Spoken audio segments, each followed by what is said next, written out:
The Very Serious Crafts podcast is on Patreon. Visit patreon.com/seriouscrafts to support our podcast, find out about our Patreon half-stitched episodes, and more. Hello and welcome to Season 5, Episode 7 of the Very Serious Crafts podcast. I'm Molly from Wild Olive. And I'm Haley from Red Handled Scissors and the Bones and Bobbins podcast. Today we'll be talking about what happens when your project is as big as a house.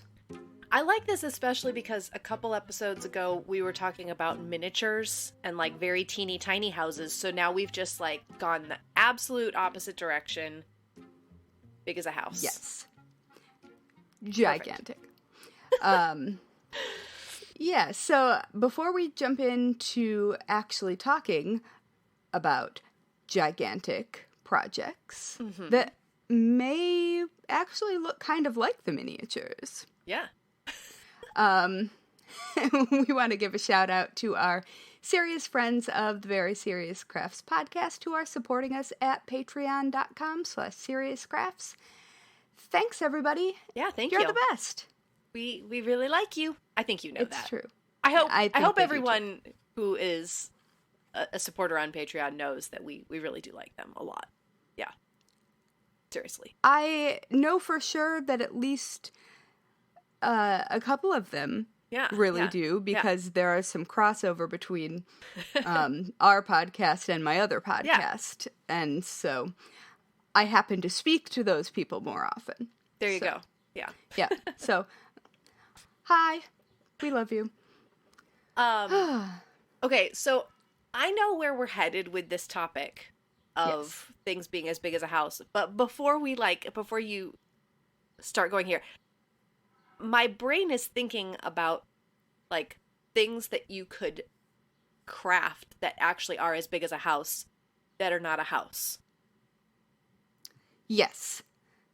We have some really, really cool stained glass art structures, like water towers and stuff. Cool. That, I mean, I'm in Brooklyn. There's tons of public art that is about as big as a house. So, yeah.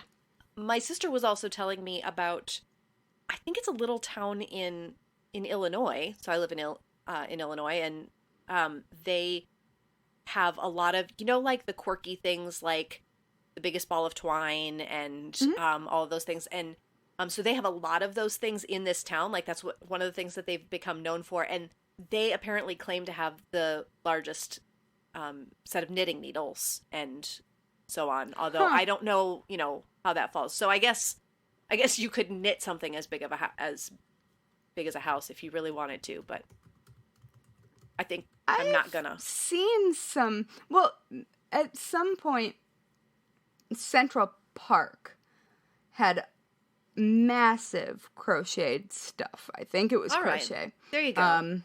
Yeah, lots of those, like... Yeah, there are definitely doilies that are larger than my building that were on display.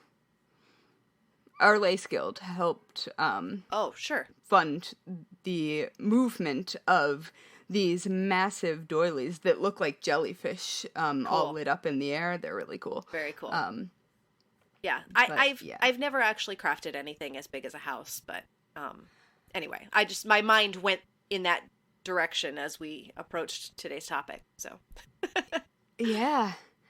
Well, I guess my friend Lauren O'Farrell did a lot of knitting related graffiti art, but was also hired to do a lot of them, and she made a squid that was at the Museum of Natural History in London that was a giant squid. Yeah. Which is really cool. Nice. She also did a phone box. Oh, cool. Yeah. But actually, we're talking about a literal house. Yes? Yeah, so I bought a house. No big deal. Bought a house. I mean, I think that if people have been listening to either of the podcasts and put together context clues, you probably could have guessed that that's what I was doing, but I did the thing. And now I own an 1848 Second Empire Victorian house that is giant. Yeah. Like, truly gigantic. It doesn't look that way necessarily from the street view. I mean, it doesn't look small, but it doesn't... There are, like, 3 more of that house on the back of it. It's almost like nesting dolls, but a house where it's been expanded out the back, accordion style house or something. It hasn't been. All right. The footprint on that house, from the earliest map that I've found that has the house recognizably for sure on it, which I think is the 1890s, it's the same footprint. Yeah. So wow. I think that I think some renovations have happened, but I mean, definitely renovations have happened, but there are enough weird old things in the part that you would think was an extension that it's clearly not, but I don't know. The entire house is a maze, a glorious, glorious maze, and I am currently in the... You know how when you get a new hobby and you get all the things for it? Yes. Okay. And we have talked about this before. That's kind of a funny thing to say, simply because isn't that what we do? Like, that's our thing. Well, exactly. So I had to laugh at myself when I started ordering books specifically about how to repair and restore your Victorian house. And, like, I have gone on some just wild chases to get some of these books because many of them aren't in print anymore. Oh, okay. And, so there was one from the 80s that I ended up scoring for, like, $10, but I found it elsewhere going for hundreds. Wow. Yeah. And, like, all it is interiors. And, fun fact, to solve mysteries in Victorian houses, at least I'm guessing that's the reason they exist, there are books that are reproductions of sales catalogs from the era. Yes. So you can see what things are in their context. I think I've seen those. They're like, I mean, it really is like stepping back in time, but yeah, that makes sense that that's why they exist. Yeah, I mean, and I don't know if that's why they exist, but it's why they exist for me. And, like, I figured out what a weird thing in my sister-in-law's new basement. Well, old basement, but yes, new home, newly acquired old basement. basement. I figured out what a thing in there was. The original coal-burning stove, which wow, they were really ornate. They were like cast iron and beautiful, and it has like interesting like clawed foot nonsense going on, and it's attached to a laundry stove. But if you didn't know what either of those things were, I knew what the laundry stove was because I have one in my new house. But yeah, so it's just been really cool. So I have been collecting books, and I got one that I especially like called Restoring Your Historic House by Scott T. Hansen. And it is really cool because just flipping through it, you can see there are ways that as houses have gone through time that certain upgrades or changes were done and different kinds of patches and things like that. So you can often tell how a house was laid out, even if nothing is that way anymore. Okay. And it's just been really fun. So I've been collecting all of the tools and, well, I already had the tools, but all of the workwear. I got my coveralls. Yep. Pretty excited about those. Shout out to Handy Ma'am that makes coveralls that fit my weird body. Love it. So yeah, I'm just really excited because I bought a project. You did buy a project, although I bought a lifetime project. you yeah, it's like better than my Sprockets quilt. That is my lifetime project. I think you'll finish yours way before. I don't know at this rate. I'm not sure. But how much restoration do you think is actually going to be involved in it? Because I've seen photos and a lot of it looks actually really good. I'm not that there's always things that need to be, taken care of or refreshed or just changed because, someone tried to modernize a thing or whatever. But what level of restoration is going to be required for it? It's currently completely livable. Yeah. It's our home inspector, who is a delight. Who knew that home inspectors could be like, he just chats on the phone with us for like an hour or so just to talk about the house because it's cool. Which you know what I will say, we've had good and bad home inspector experiences. In fact, there was one in our area that is notorious and everyone knows, oh yeah, that guy. But we've also had people who wanted to pose for pictures with some unusual things that we have in our yard. So and they'll bring their friends over. Oh, come on, let's take some pictures. Like, is that okay? So it can work out. Yeah. Well, and our home inspector seems to be of the variety that when he shows up, real estate agents are like, crap.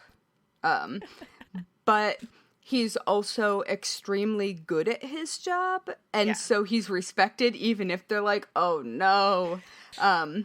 But he said that the house has clearly been taken care of throughout the entirety of its history to the present, and that there were no major issues that had gone overlooked.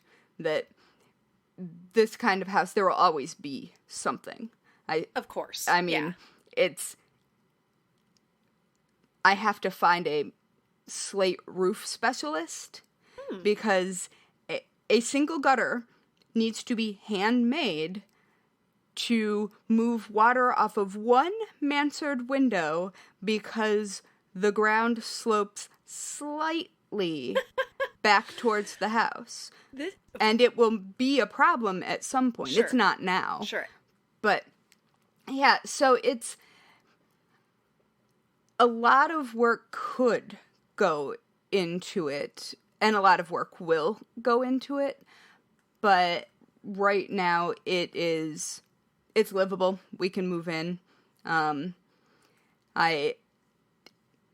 going to be really overwhelmed, but I think that's probably par for the course anytime you move into a new or old house.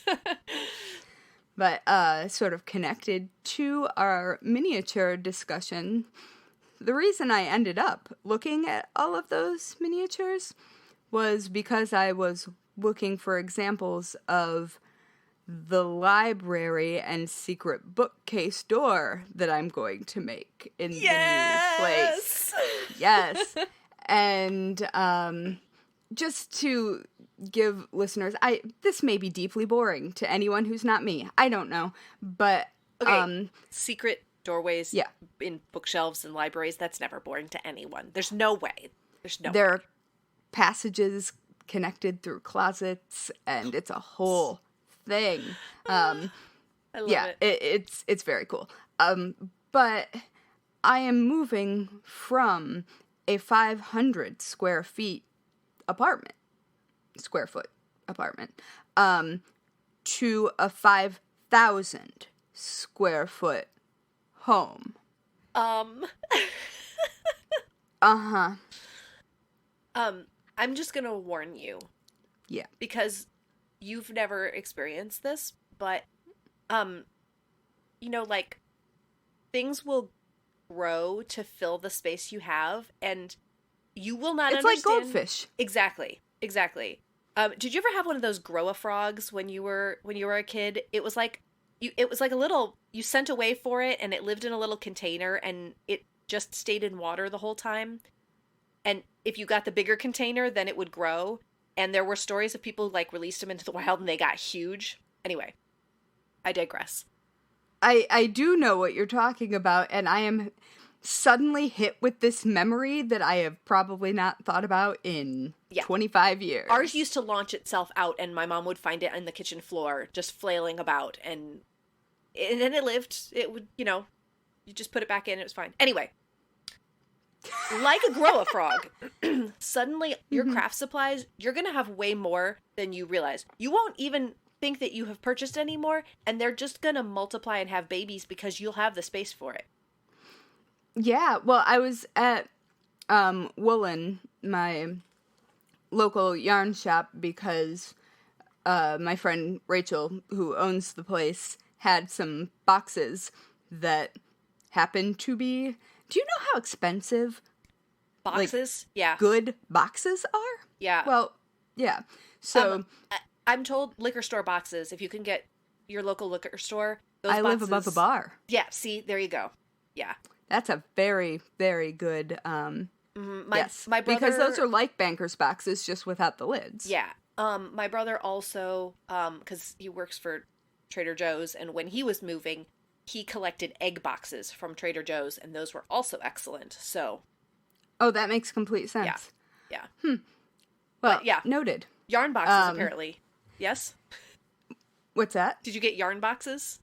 No, she had a bunch of Banker's boxes that she didn't need, and so when I was talking to Rachel, I mentioned that I didn't even know where the yarn shops were, where I'm moving.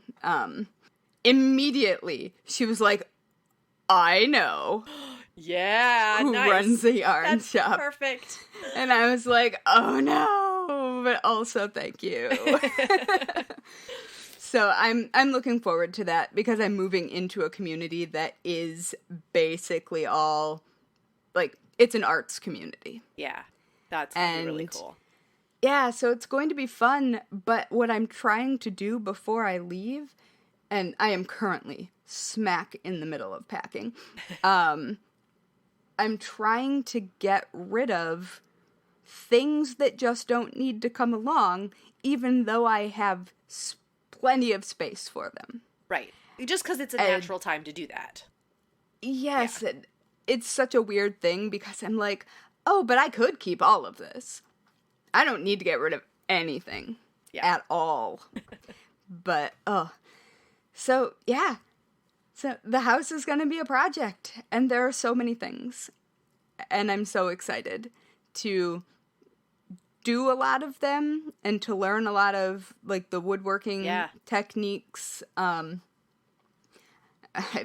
gonna learn how to install tin ceilings at some point.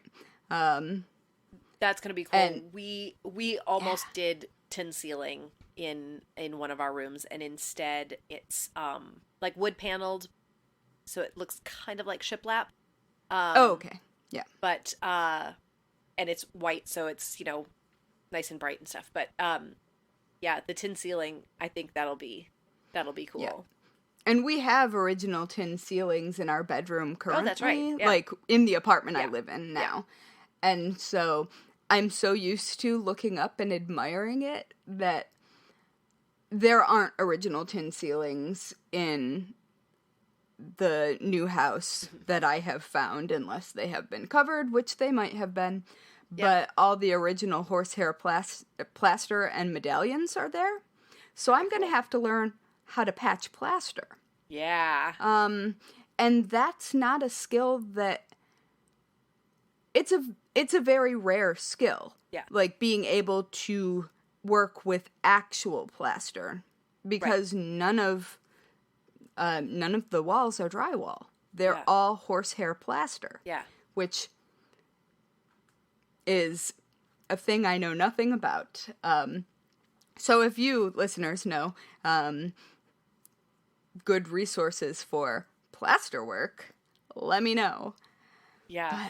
But, I'm just so excited, though. And there are so many things that I'm going to get to learn how to do. Yeah. Oh, and you know what? So, I have helped with a lot of home remodeling and repair projects. Like everything from, like, we took apart our washing machine last year because there was one thing wrong with it, and you couldn't, like, getting a repair person would take forever and would be far more expensive than the part. I mean, if you know what's wrong with it, and you can get to it. Yeah, so, I mean, literally the washing machine was in pieces throughout the house, but it all went back together again, and so I love doing things like that.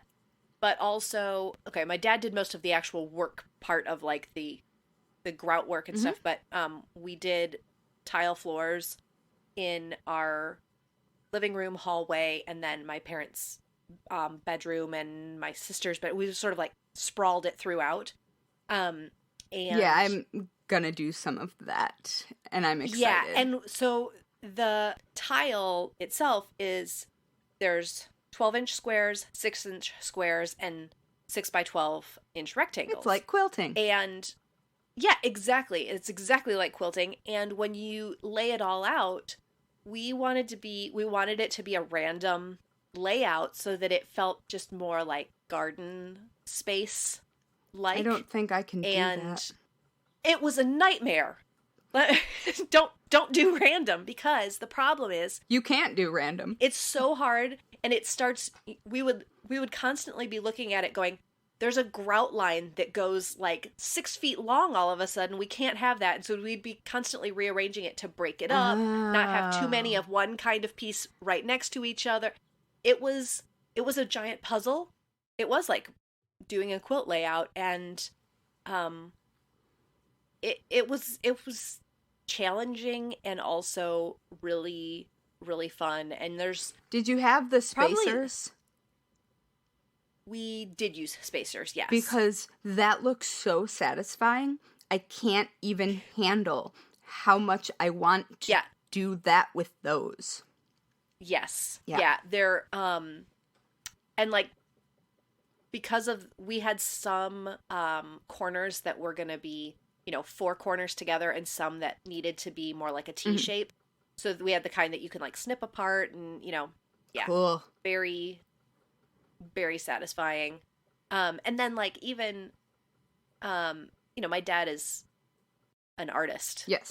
In amongst all of his other things. So he enjoyed just as much, like, mixing the grout and getting the color grout that you want. Yeah. Like, it wasn't just like, this is the grout. It was like, okay, we're going to add a little bit of this color in to get exactly what we want. Well, he also did our hearth on our fireplace. Oh. I'm trying to think if he removed all of the old brick that was there on the front of the fireplace. I think he did. And then tiled the front of it and added wood around it. But then the hearth itself, he covered with cement, and he tinted the cement. This is like a big project. He tinted the cement. That's hard to mix that thoroughly. And then laid leaves into it while it was wet so that it looks almost fossil-like on the surface. Cool.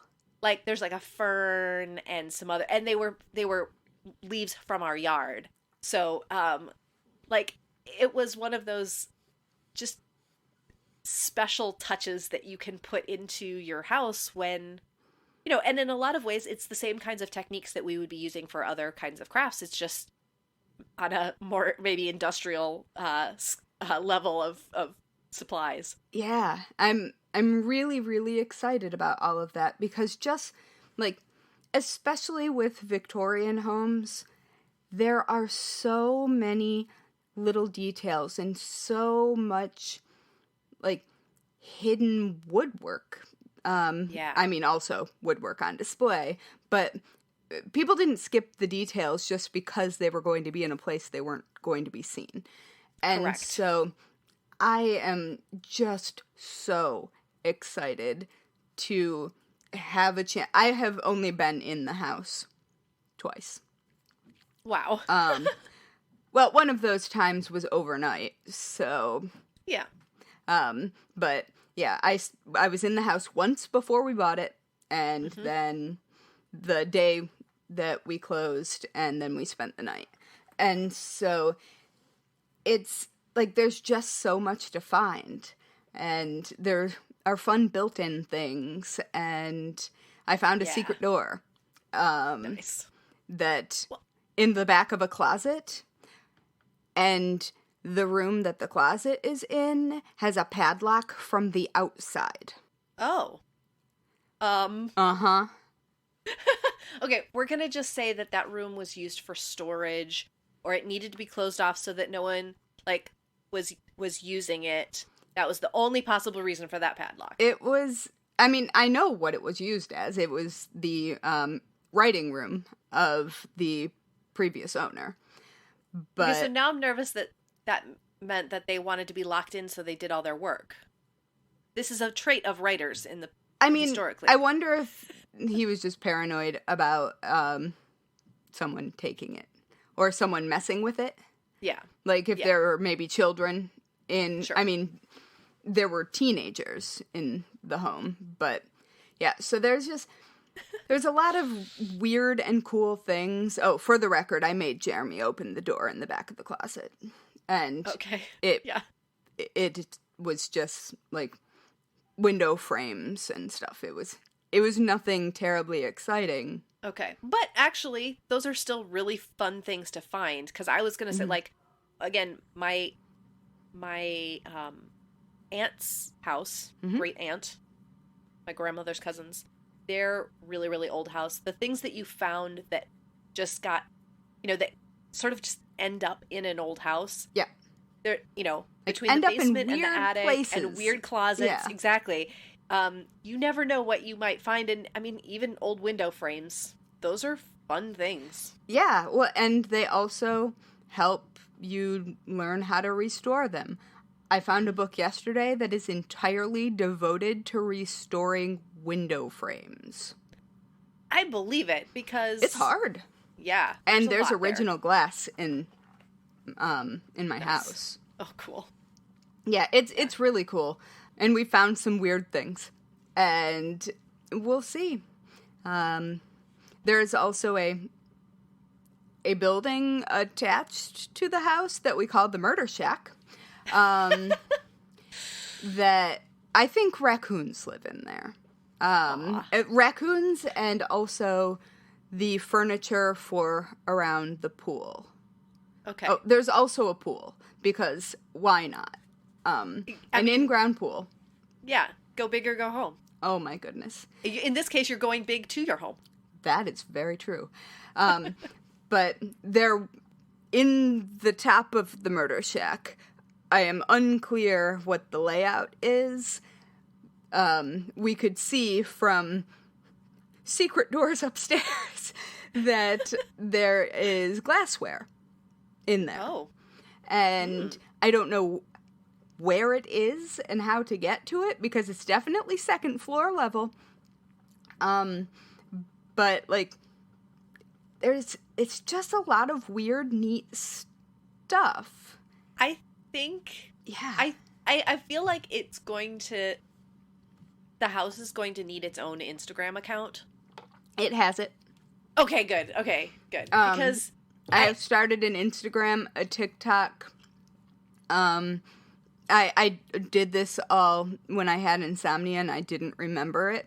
And then I woke up and was like, oh, I seem to have started an Instagram and a TikTok, and I think probably Twitter. Oh, and a YouTube channel. I started a YouTube channel as well. Excellent. All in the middle of the night. All about this. It was the right thing to do. Because I know that it's going to be an adventure that certainly I want to go on with you. Yes. And I really can't wait to come and visit and physically go on the adventure. Yes, please. So I cannot wait for you and various and sundry members of your family, specifically your mom, come to visit. It's going to be awesome. And there are beds. See? It's ready. Yeah. It's ready. Like, we slept in one. Well, we were there.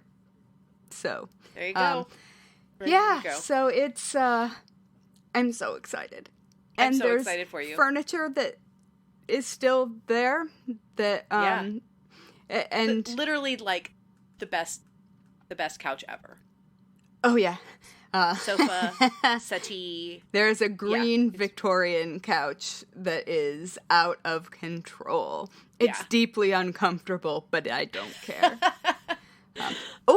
And I got a bunch of reupholstery stuff because there's a second pink Victorian couch that my nephew ate Chinese food on, which is fine because it was beyond saving anyway.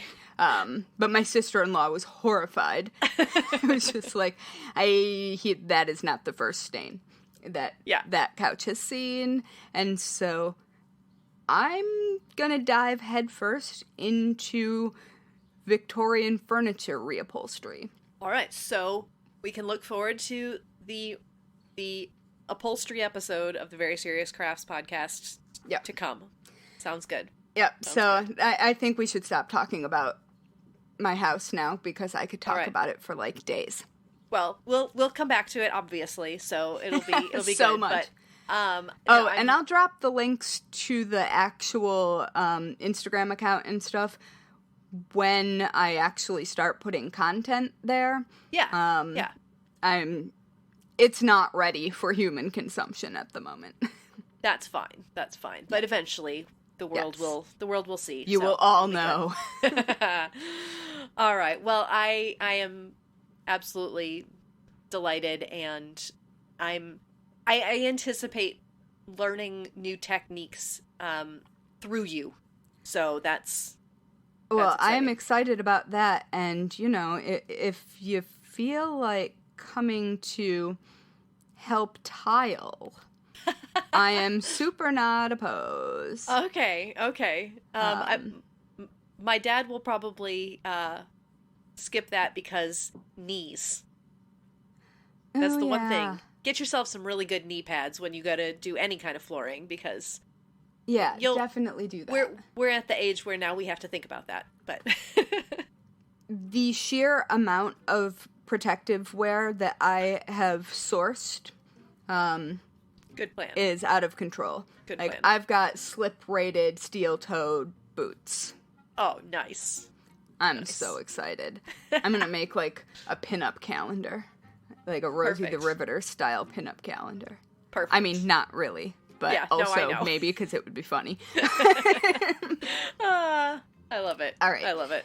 Anyway, thank you for listening to the Very Serious Crafts podcast.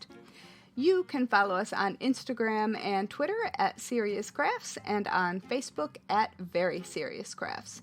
You can also find show notes plus all things Very Serious Crafts at, shockingly, veryseriouscrafts.com.